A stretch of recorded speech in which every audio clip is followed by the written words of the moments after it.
I figured I'd just record a quick a quick video on how I did this gas tank. It's a pain. So, this isn't going to be the best video, but there's not really another one that I could find for these first gen Park Avenues.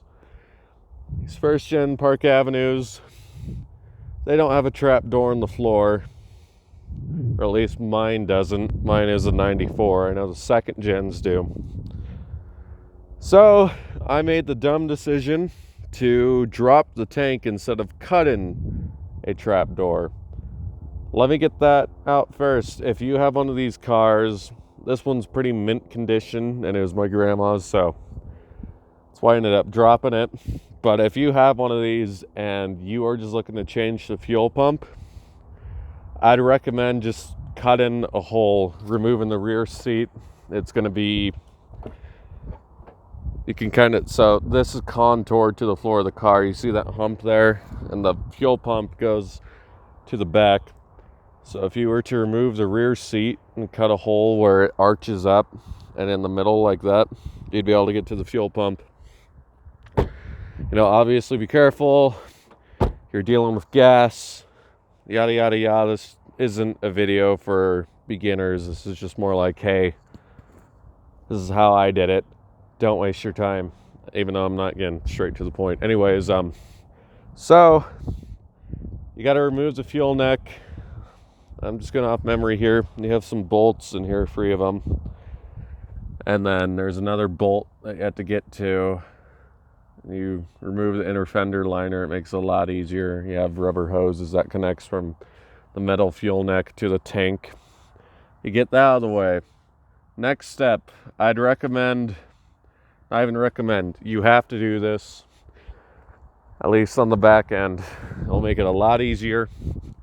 Drop down the exhaust. You have 3 different types of hangers. So these 2 here are rubber ones. That one I was able to just kind of slip off the post. That one I took the bolt out of. Something back there has a little rubber bushing and a bolt that it goes through.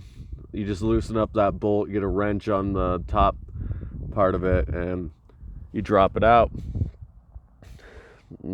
Yeah. So yeah, fuel neck's bolted in under there. And then you have some gas tank straps. So if it was me doing this again, because I wasted a lot of time, I didn't drop the exhaust down at first. I didn't get these straps out of the way. I had to unbolt the straps at it'd be this side, the rear half of the car. You unbolt them there.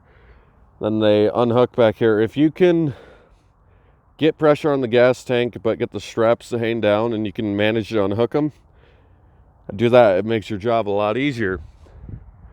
And then the biggest thing, if you can do it, is that heat shield. If you can get that to come down, I couldn't get mine to come off. I had to work around it. I had all this done, and my gas tank was just hanging up on that. Now, to be fair, I wasn't able to get the siphon out, so I was dropping a full tank, so I just kind of let it hang down and drain out, you know, into a container, of course. And then I was able to pick it up off of that, you know, work it around with a couple jacks and get it out.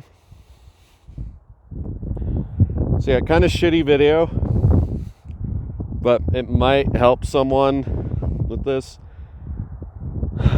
It's a pain. Seriously, I just recommend cutting a trap door. I literally just, the only reason why I dropped mine was because I couldn't, for the love of God, get a hose past the little baffle, the little ridge that stops you. No matter what I did.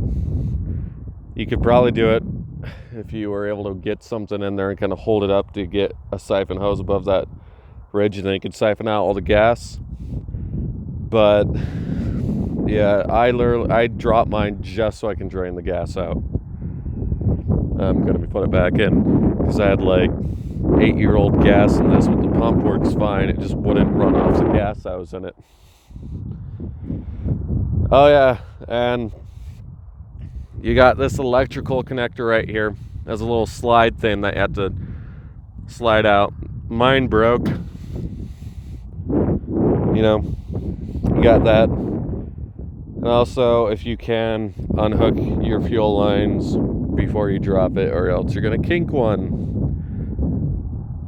So yeah, I'm sorry I sound angry and condescending in this video. It's just hasn't been a fun job. It's winter, you know, ish. All the snow's melted for the most part now, but you know, not a fun job.